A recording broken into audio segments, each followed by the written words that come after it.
बोले काशी विश्वनाथ भगवान की जय। हर हर महादेव, हर हर महादेव, हर हर महादेव शंभु।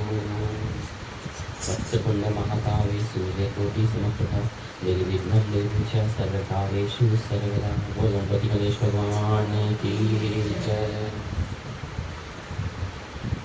कण कण में ओम समाया, प्रभु कैसी तेरी माया।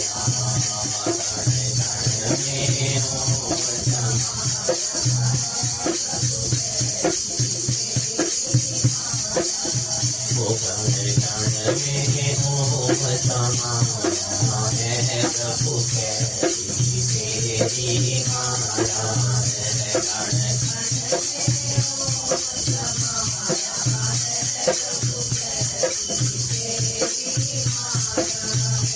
कभी गणपत में ओम, कभी गौरा में ओम, कभी गणपत में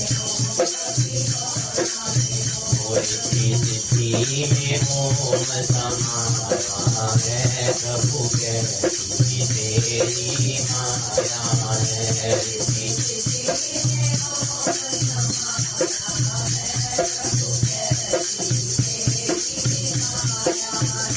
कण कण में ओम समाया है, प्रभु कैसी तेरी माया है।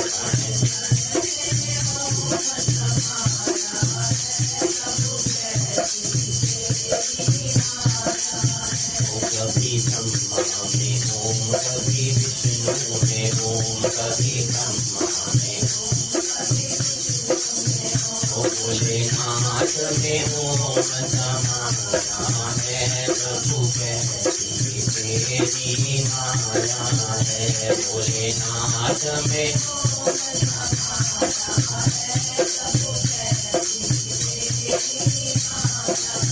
कण कण में ओम समाया है, प्रभु कैसी तेरी माया है।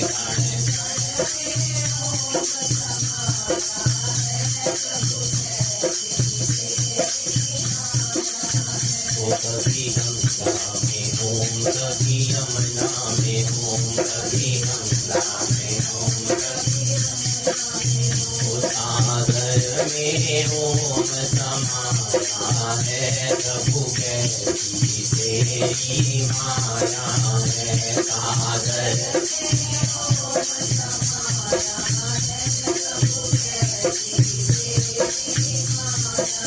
कण कण में ओम समाया है, प्रभु कैसी तेरी माया है।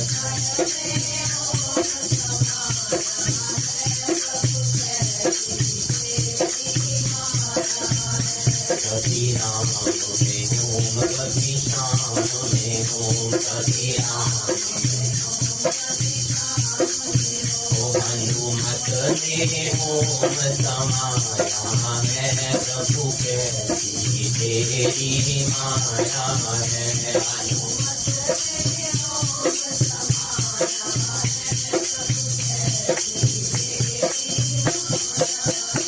कण कण में ओम समाया है, प्रभु कैसी तेरी माया है।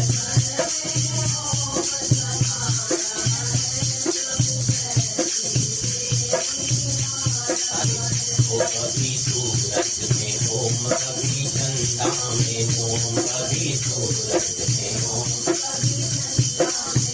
ब्रह्मांड में ओम समाया है, प्रभु कैसी तेरी माया है। ब्रह्मांड में ओम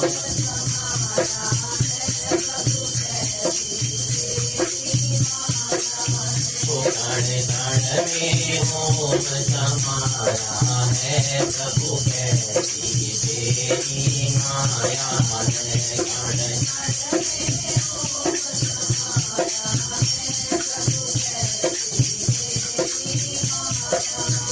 कभी गीता गीता में ओम, कभी भागवत में ओम, कभी गीता में, वेद पुराणों में ओम समाया है, प्रभु कैसी तेरी माया है। वेद पुराणों में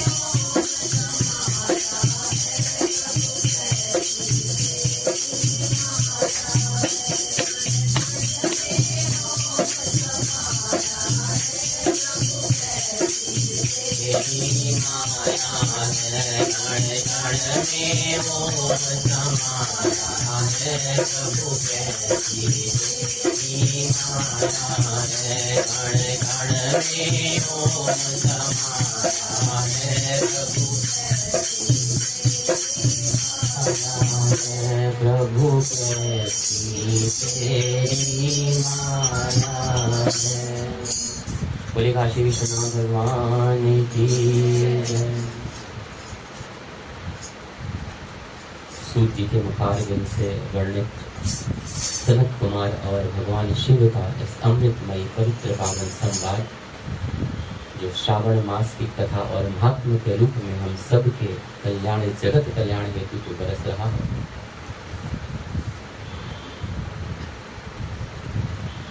कल 21वें दिन कथा के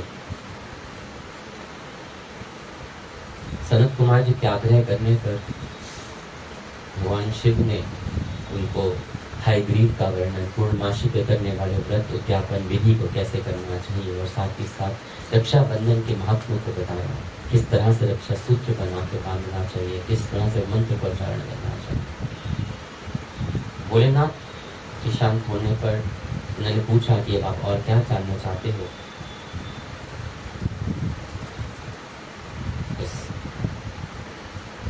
कहते हैं शिव कि हे सनत कुमार जी, श्रावण मास में कृष्ण पक्ष की चतुर्थी तिथि के दिन सभी मनवांछित फल प्रदान करने वाला संकट हर नामक व्रत करना चाहिए। सनत कुमार कहते हैं कि प्रभु, जिज्ञासा खत्म ही नहीं हो रही, पिपासा बढ़ती जा रही है। किस विधि से यह व्रत किया जाता है, इस व्रत में क्या करना चाहिए, किस देवता का पूजन करना चाहिए, इसका उद्यापन कैसे करना चाहिए, कब करना चाहिए। कृपा करके मुझ पर ये जगत कल्याण हेतु इस विषय में आप मुझे विस्तार पूर्वक समझाइए, मैं बताइए, ज्ञान प्रदान कीजिए। ईश्वर कहते हैं कि चतुर्थी के दिन प्रातः कर उठकर दंड धावन करके इस संकट हरण नामक शुभ व्रत को करने के लिए यह संकल्प ग्रहण करना चाहिए। ये देवेश, आज मैं चंद्रमा के उदय होने तक निराहार रहूंगा और रात्रि में आपकी पूजा करके भोजन करूंगा। संकट से मेरा उद्धार कीजिए। हे ब्रह्मपुत्र, इस प्रकार संकल्प करके शुभ काले तिलों से युक्त जल से स्नान करके समस्त आलिक कृत्य संपन्न करने के बाद गणपति की पूजा करनी चाहिए। बोल गणपति गणेश भगवान। बुद्धिमान व्यक्ति को चाहिए कि 3 माशे अथवा उसके आधे परिमाण अथवा 1 माशे स्वर्ण से अथवा अपनी शक्ति के अनुसार स्वर्ण की प्रतिमा बनाना चाहिए। स्वर्ण के अभाव में चांदी अथवा तांबे की प्रतिमा सुखपूर्वक बनाई जानी चाहिए।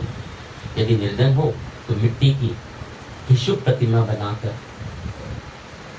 किंतु उसमें वित्त शास्त्र ना करें, क्योंकि ऐसा करने पर कोई कार्य नष्ट हो जाता है।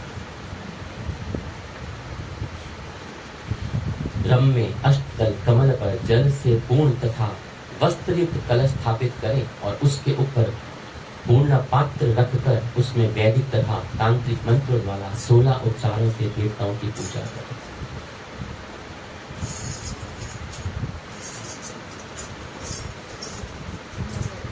उपचारों से देवताओं की पूजा करें। देवी पर तिल युक्त 10 उत्तम मोदक बनाएं और उस उनमें से 5 मोदक देवता को अर्पित करें और 5 मोदक ब्राह्मण को प्रदान करें।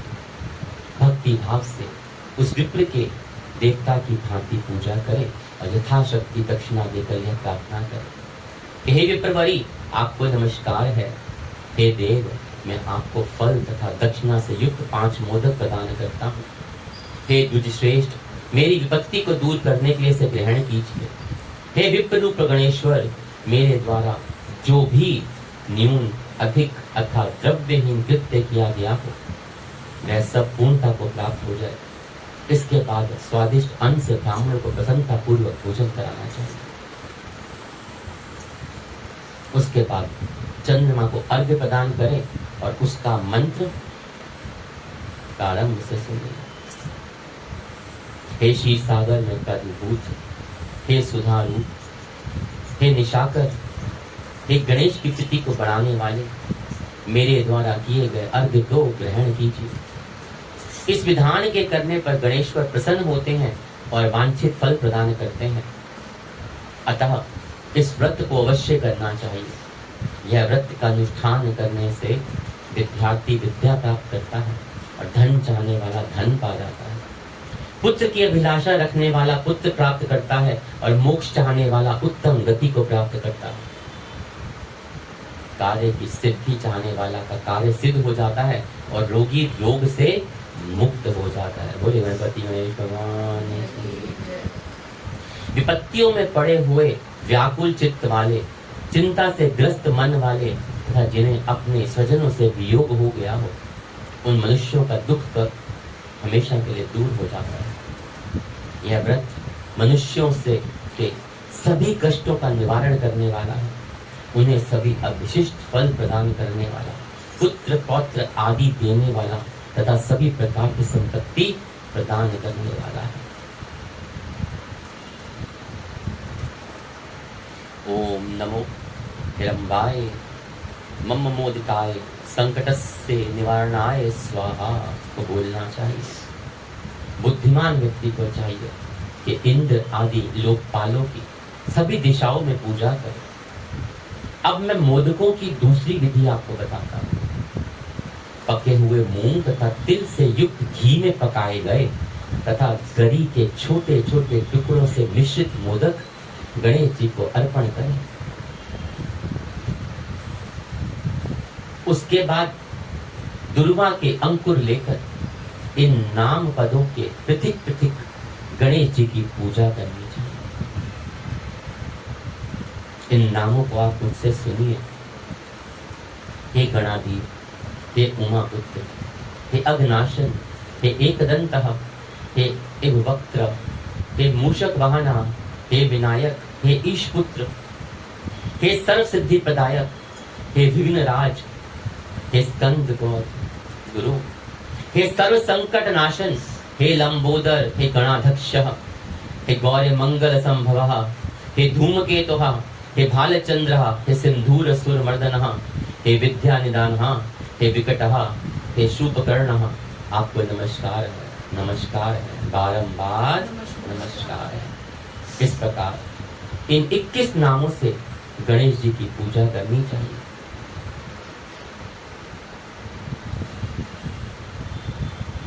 इसके बाद भक्ति से नग्न होकर प्रसन्न बुद्धि से गणेश देवता से इस प्रकार प्रार्थना करनी चाहिए कि हे विघ्नराज, आपको नमस्कार है। हे उमा पुत्र, हे अग्नाशन, जिस उद्देश्य से मैंने यथाशक्ति आज आपका पूजन किया है, उससे प्रसन्न होकर शीघ्र ही मेरे हृदय स्थित मनोरथों को पूर्ण कीजिए। हे प्रभु, मेरे समक्ष उपस्थित विविध प्रकार के समस्त विघ्नों का नाश कीजिए। मैं यहाँ सभी कार्य आपकी कृपा से करता हूँ। मेरे शत्रुओं की बुद्धि का नाश कीजिए तथा मित्रों की उन्नति कीजिए। बोले हर हर। इसके बाद 108 आहुतियां देकर होम करें। उसके बाद व्रत की संपूर्णता के लिए मोदकों का वायन प्रदान करें। उस समय यह कहें कि गणेश जी की प्रसन्नता के लिए मैं 7 लड्डुओं का तथा 7 मोदकों का वायन फल सहित ब्राह्मण को प्रदान करता हूँ। तदंतर हे सत्तम, पुण्यदायिनी कथा सुनकर इस मंत्र के द्वारा 5 बार प्रतन पूर्वक चंद्रमा को अर्घ प्रदान करें।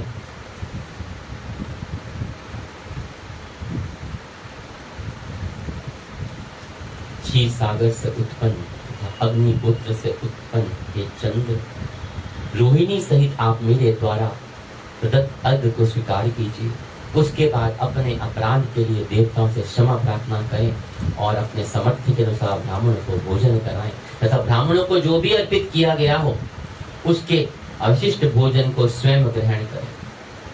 मौन होकर 7 ग्रास ग्रहण करें और अशक्त हो तो इच्छा अनुसार भोजन ग्रहण करें। इस प्रकार 3 मास तक अथवा 4 मास तक विधन पूर्वक इस व्रत को करना चाहिए। उसके बाद बुद्धिमान को चाहिए कि 5वें महीने में इस व्रत का उद्यापन संपन्न करे। उद्यापन के लिए बुद्धिमान को अपने सामर्थ्य के अनुसार स्वर्णमयी गणेश प्रतिमा बनानी चाहिए और उसके बाद उससे भक्ति संपन्न मनुष्य को पूर्वोक्त विधान से चंदन, सुगंधित द्रव्य तथा अनेक प्रकार के सुंदर पुष्पों से सर पूजा करनी चाहिए और एकत्रित होकर नारिकेल फल से अर्घ्य प्रदान करना चाहिए। पायस के युक्त सूप में फल रखकर और उसे लाल वस्त्र में लपेटकर यह वायन भक्त ब्राह्मण को प्रदान करना चाहिए। साथ ही स्वर्ण की गणपति की प्रतिमा भी दक्षिणा सहित उनको प्रदान कर देनी चाहिए। व्रत की पूर्णता के लिए 1 आधड़ तिल का दान करें और उसके बाद विघ्नेश प्रसन्न हो ऐसा कहकर देवताओं से क्षमा प्रार्थना करें। इस प्रकार ज्ञापन करके अश्वमेध यज्ञ का फल प्राप्त होता है और मनोवांछित सभी कार्य सिद्ध हो जाते हैं। हे सत्तम, पूर्व कल्प में स्कंद कुमार के चले जाने पर पार्वती ने मेरी आज्ञा से 4 महीने तक इस व्रत को किया था तथा 5वें महीने में पार्वती ने कार्तिकेय को प्राप्त किया था। समुद्र पान के समय अगस्त्य जी ने भी इस व्रत को किया था और 3 माह में विघ्नेश्वर की कृपा से उन्हें सिद्धि प्राप्त कर ली। हे विपेंद्र, राजा नल के लिए दमयंती ने 6 महीने तक इस व्रत को किया था तथा नल की खोजती हुई दमयंती को वो मिल गए। तब चित्रलेखा निरुद्ध ने भी बाणासुर के नगर में ले गई थी। तब वह कहाँ गया और उसे कौन ले गया, यह सोचकर प्रद्युम्न व्याकुल हो गए। उस समय प्रद्युम्न के पुत्र शोक में पीड़ित देखकर रुक्मणी ने प्रेम पूर्वक उससे कहा, हे पुत्र, मैंने जो व्रत अपने घर में किया था उसे बताती हूँ, तुम ध्यान पूर्वक सुन।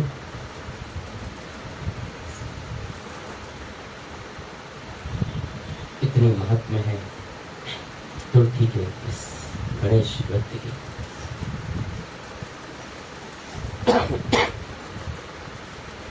सजा दो घर को गुलशन सा, मेरे घर गणराज आए। सजा दो घर को सा, मेरे गणराज आए। लगे कुटिया भी दुल्हन सी, लगे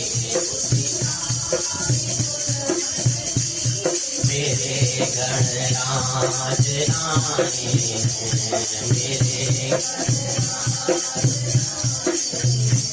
पखारो इनके चरणों को, बहाकर प्रेम की गंगा।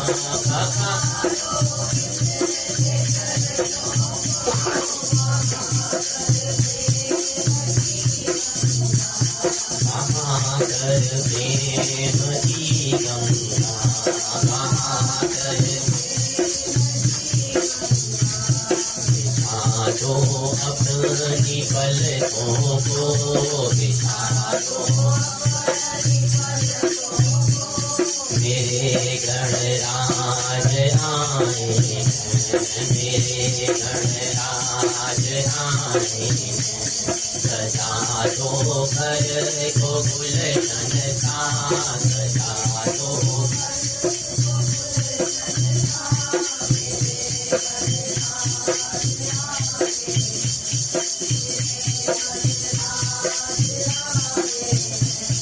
उमड़ आई मेरी अखियाँ, देख कर अपने पप्पा को। उमड़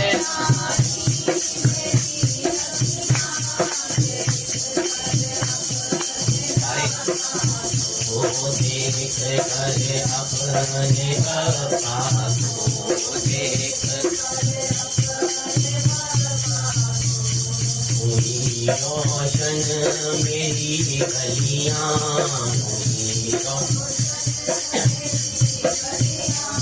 मेरे गणराज आए हैं, मेरे गणराज आए हैं, सजा दो घर को गुलशन का, सजा दो घर को गुलशन का, मेरे गणराज आए हैं, मेरे तुम आकर फिर नहीं जाना मेरी इस सूनी दुनिया से, तुम आकर फिर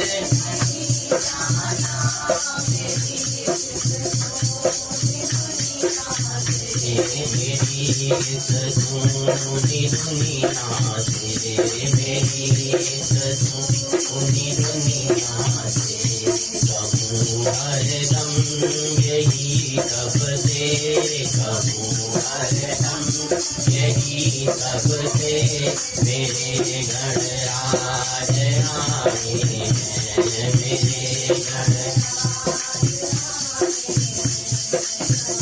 तो घर को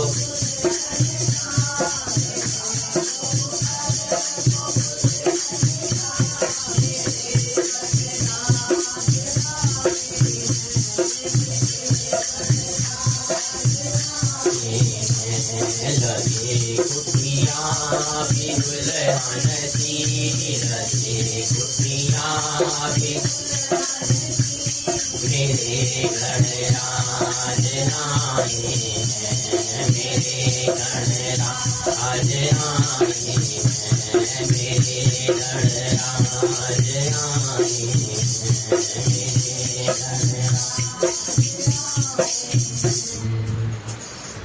मेरे दरबार। हम सब जानते हैं कि गणेश जी का वाहन कौन है? मूषक। इनका वाहन मूषक बना कैसे? कुछ कथाएं हैं इस बारे में, बहुत संक्षिप्त में वर्णन करते हैं। कहते हैं एक बार गणेश जी का युद्ध गजमुखासुर के साथ हो रहा था। असुर था वो, और गजमुखासुर को एक वरदान था कि वो अस्त्र से खत्म नहीं किया जा सकता था।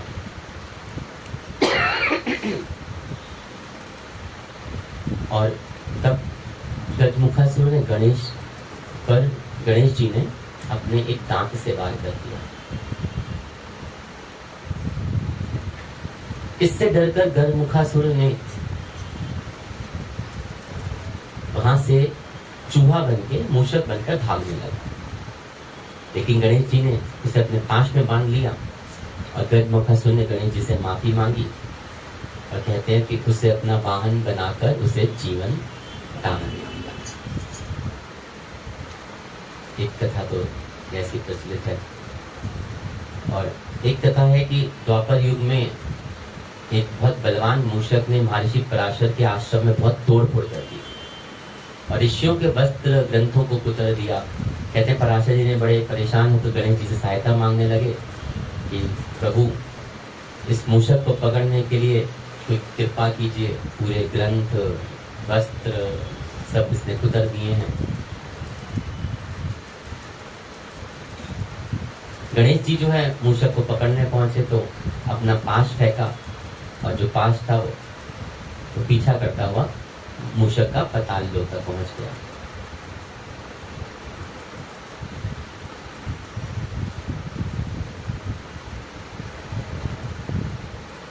उस पाश में बांधकर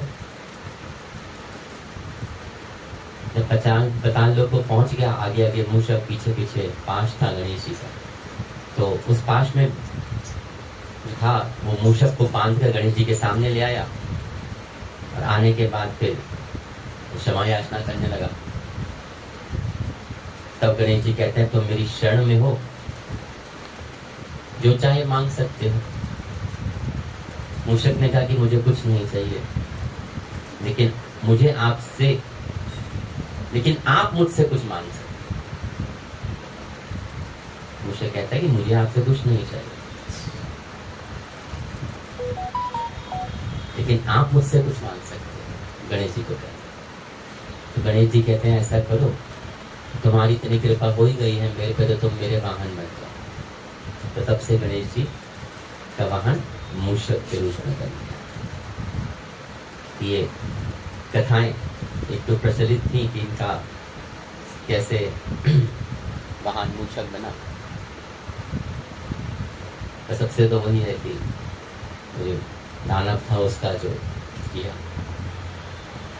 कथा को आगे बढ़ाते हुए रुक्मणी ने बड़े प्रेम पूर्वक अपने पुत्र जो शोक में था उससे कहा कि मैं आपको एक कथा सुनाती हूँ जो मैंने इस व्रत को किया था, ध्यान पूर्वक सुनिए। बहुत समय पहले जब राक्षस तुम्हें उठा ले गया था, तब तुम्हारे वियोग जन दुख के कारण मेरा हृदय विदीर्ण हो गया था। मैं सोचती थी मैं अपने पुत्र का अति सुंदर मुख कब दोबारा देख पाऊंगी। उस समय अन्य स्त्रियों के पुत्रों को देखकर मेरा हृदय विदीर्ण हो जाता था कि कहीं अवस्था समय में मेरा पुत्र तो नहीं। इस चिंता में व्याकुल हुए मेरे अनेक वर्ष व्यतीत हो गए, और तब देव योग से रोमेश मुनि हमारे घर पधारे। उन्होंने सभी चिंताओं को दूर करने वाला संकट चतुर्थी का व्रत मुझे विधि पूर्वक बताया, और मैंने 4 महीने तक इस व्रत को किया, और उसी के प्रभाव से तुम शमरासुर से युद्ध में मारकर वापस अपने घर लौट आए थे। अतः पुत्र, इस व्रत की विधि जानकर तुम भी इस व्रत को करो, इससे तुम्हें अपने पुत्र का पता चलेगा। हे विप्र, प्रद्युम्न ने इस व्रत करके गणेश जी को प्रसन्न किया। तब नारद जी ने उन्हें सुना कि अनिरुद्ध बाणासुर के नगर में है। उसके बाद बाणासुर के नगर में जाकर उन्होंने अत्यंत भीष्म युद्ध करके और संग्राम में शिव सहित बाणासुर को जीत कर पुत्र सहित अनिरुद्ध को प्रद्युम्न के घर लाया।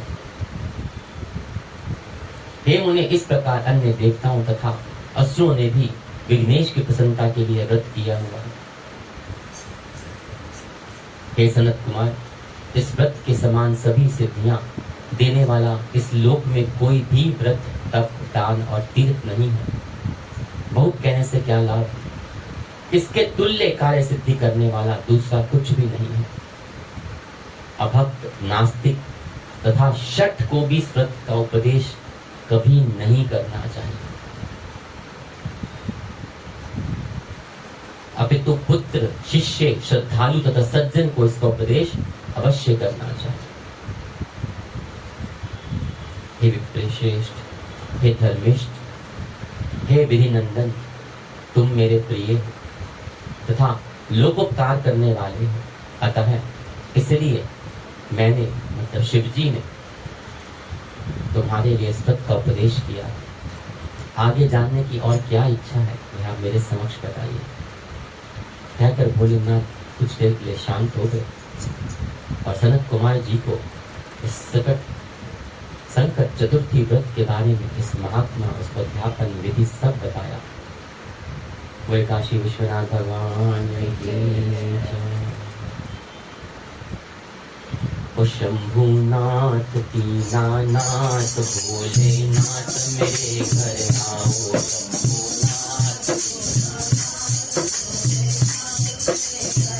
ओ शंभुनाथ, दीनानाथ, भोलेनाथ मेरे घर आओ।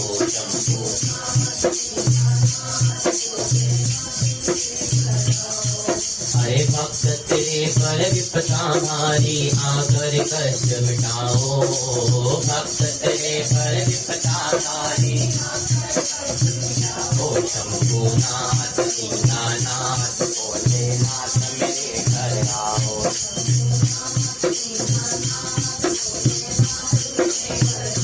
शंभुनाथ, दीनानाथ, भोलेनाथ मेरे घर आओ।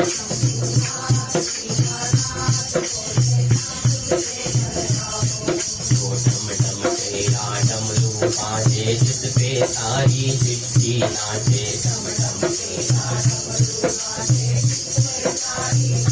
डम डम तेरा डमरू बाजे जिस पे तारी चिट्ठी नाचे।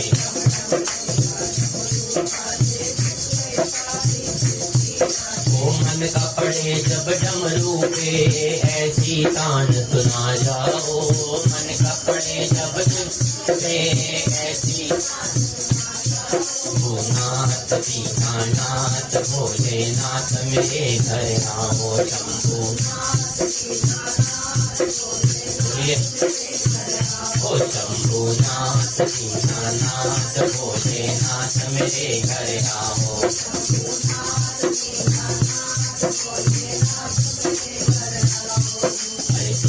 हाथ त्रिशूल विराजे कल सर्पों की माला साजे,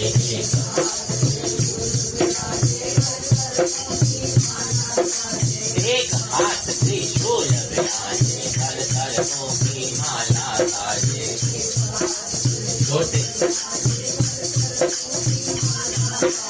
जटा में तेरी गंगा विराजे, अरे जटा में तेरी गंगा विराजे अमृत पान करा जाओ।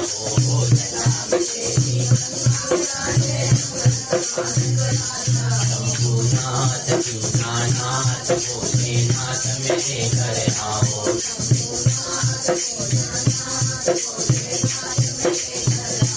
शंभुनाथ दीनानाथ भोलेनाथ मेरे घर आओ।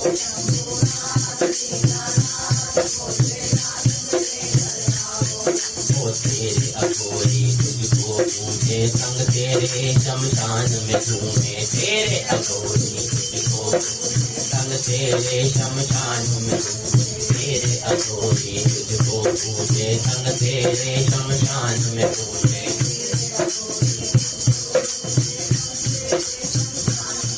अरे पूरे तन पर भस्म रमा के पूरे मस्तक पर त्रिपुंड सजा के मस्तक, अरे सुंदर रूप दिखा जाओ। शंभुनाथ दीनानाथ भोलेनाथ मेरे घर आओ।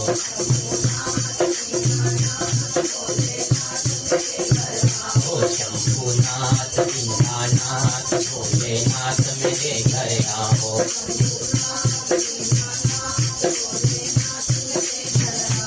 शंभुनाथ दीनानाथ भोलेनाथ मेरे घर आओ।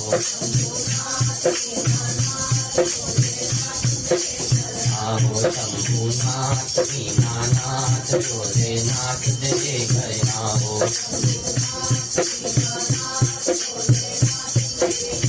ओ शंभुनाथ दीनानाथ भोलेनाथ मेरे घर आओ।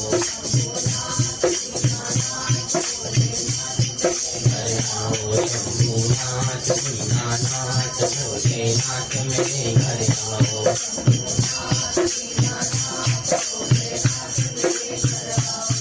शंभुनाथ दीनानाथ भोलेनाथ मेरे घर आओ। मेरे घर आओ। शंभुनाथ दीनानाथ भोलेनाथ मेरे घर आओ। शंभुनाथ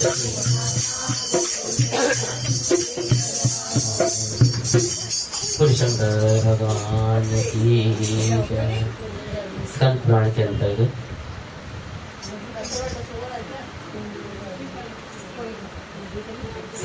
के अंतर्गत सूत जी द्वारा वर्णित भोलेनाथ स्कंद कुमार जी के बीच में जो सुंदर संवाद इस अमृतमय कथा के रूप में सावन मात्र की कथा के रूप में बरस रहा है, उसके अंतर्गत आज 22वां अध्याय चतुर्थी व्रत कथन गणपति पूजन के विस्तार वर्णन के रूप में संपन्न हुआ। बोले हर हर महादेव, हर हर महादेव, हर हर महादेव शंभु। बोले काशी विश्वनाथ भगवान की जय।